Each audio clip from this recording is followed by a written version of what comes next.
dağların ardı dumanlı, yiğit yürü, her yanı karlı.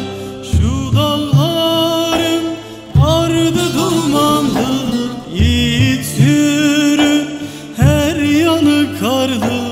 Düşer yere bağrı yaralı, sen ağlama gelirim anam. Sen ağlama gelirim anam, meraklanma dönerim babam. Üzülme sen yarim ağlama.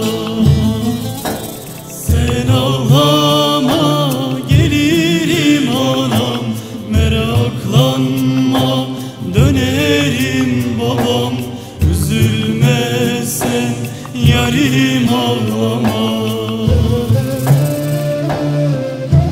Bir gün o da döner gittiği yollardan, bilinmeyen zamanlara bir sabah. Ama bir sabah beklenmedik. Güneş doğarken güneşlere bürünüyor, toprağa bir soluk gibi süzülürken ırmak. Bakarsın gelivermiş beklenmedik. Çalar hüznün deryasından bir engen şarkılar, dalga dalga umut karılı geleceğe. Ok alnında yarınlar getirir beklenmedik. Şu dağların ardı çok uzak, yiğit yürü, her yanı tuzak. Şu dağların ardı çok uzak, yiğit yürür, her yanı tuzak.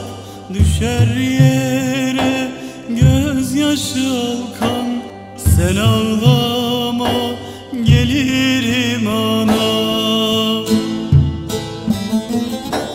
Sen ağlama gelirim anam, meraklanma dönerim babam.